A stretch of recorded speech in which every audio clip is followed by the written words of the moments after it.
So I got to film Formula One this year, and it was awesome.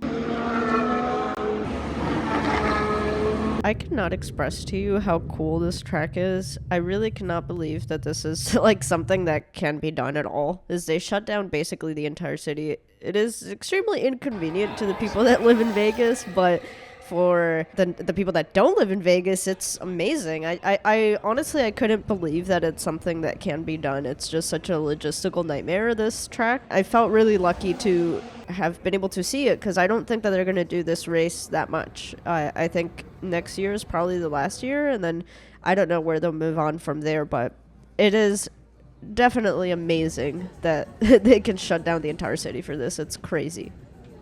I was technically shooting for a sponsor. My job was kind of to go in there and shoot a lot of run and gun stuff, as is most sports.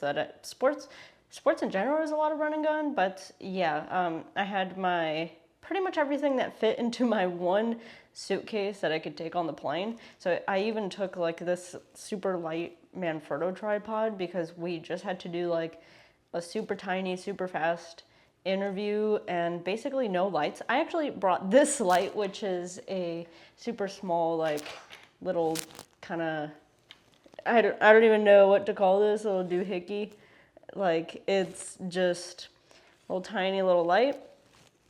And we kept it super small, super simple. And I think that the footage turned out great. It was awesome.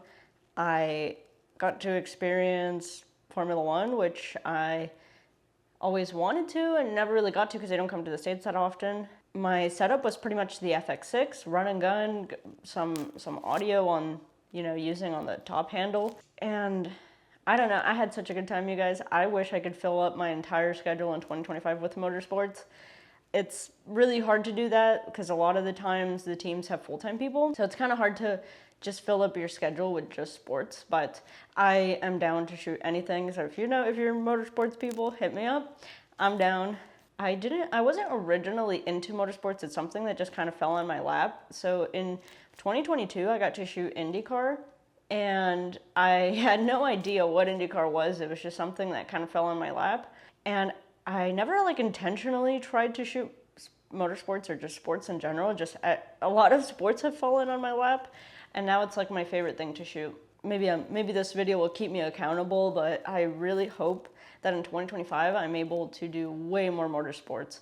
So it would be nice to do more US-based teams and US-based races, because I just feel like I have a higher chance of shooting with the sponsors, shooting with the teams, shooting with the drivers if I'm able to do more US-based than Formula One that comes to town, 3 times a year, Miami, Vegas, and Austin. I was supposed to shoot with them. I was supposed to shoot the Austin race, and then I had a wedding coming up that I needed to attend, which, by the way, the wedding ended up not happening because they got hit by a hurricane in Florida. But I was like, hey, it's a long shot, but can I shoot Vegas? And they were like, yes, if you can make it out here. So that's how that happened, and I'm really glad I did it, and it was definitely the highlight of my year. So if you're watching this and you're into motorsports, which is probably why you clicked on this video, how do you guys get more motorsports gigs? Or do you guys have any tips on how I can kind of like double down on shooting how I can double down on shooting motorsports? I'll take any advice, so just leave it down in the comments.